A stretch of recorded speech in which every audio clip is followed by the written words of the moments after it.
नमस्कार मु स्नाता आपन को स्वागत करछि मो चैनल किचन अफेयर्स रे। आज चलंतु बहुत ही डिलीशियस फिश कोरमा रो रेसिपी देखिबा। बहुत ही रिच फ्लेवर संगे बढ़िया लगी थाए खाइबा को और बनेबा भी बहुत सहज। तो चलंतु आरंभ करबा और देखिबा फिश कोरमा रो रेसिपी। मु एठी 7टा टिके बड़ साइज रो माछ पीस को भलो भाबरे धोई कि नेछि। एथरे हम पकेबा 1 टीस्पून लूण, हाफ टीस्पून गोलमरीचर गुंड और भलो भाबरे याकू मिक्स करिकि 15 मिनिट पई याकू मैरिनेट हबा को छाड़ दबा। दुई प्रकार रो मसला बनेबा। फर्स्ट पई मु एठी नेछि 1 मीडियम साइज रो पियाज, 1 इंच अदा, 10टा रसुण, 2टा कंचा लंका, ई सब को भलो भाबरे पूरा चिक्कण करिकि हमें बाटी नबा। फर्स्ट मसला हमर रेडी। सेकंड पई मु एठी नेछि 2 टेबलस्पून चार मगज, 1 टेबलस्पून किशमिश, 15टा काजू, ए सब को 1/4 कप पानी पकेकी चिक्कण करिकि पूरा बाटीबा। काजू वाला पेस्ट भी हमर रेडी हो जाई छै। एटा पूरा चिक्कण जेंति लागिबो सेही भलिया बाटी थिबे। एबे गोटे पैन रे आमे सफिशिएंट तेल पकेई दबा। तेल जेतले भलरे गरम हे जिवो 2टा मीडियम साइज पियाज को सरू सरू काटी की पकेइबा। पियाज को नाल नाली हबा जाके आमे याको भाजी नबा।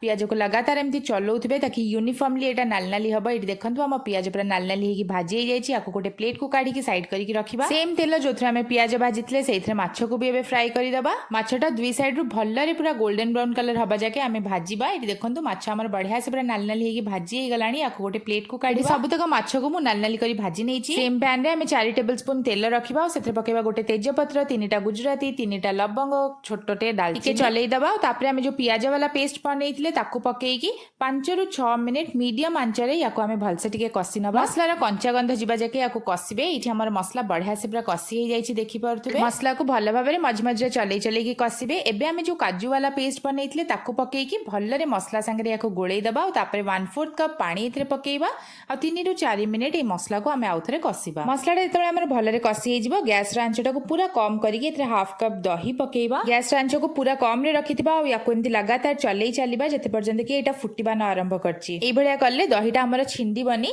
तो एठी अपन देखि परथबे एटा हमर फुटिबा स्टार्ट कर देलानी। याको टिके गोळेइबा आ घोड़ेई की 3 रु 4 मिनिट पूरा कम आंच रे याको हमें कसीबा। मझी मझी रे घोड़णी खोली की मसला को चलौथिबे नले एटा तळे लागि जाई पारे। तो एठी किछि समय कसी नला परे अपन देखि परथबे मसला हमर बहुत ही बढ़िया से कसी हे गलानी। तेल भी पूरा अलगा हे गलानी। एबे हमें एथरे पकेई दबा स्वाद हिसाब रे लूण, हाफ टीस्पून चीनी, हाफ टीस्पून गरम मसला। ता संगे रे ही जो पियाज हमें छाणी की रखितले ताकू पकेइबा। 2टा कंचा लंका पकेई की भलो भाबरे सब किछि को हमें टिके गोळेई दबा।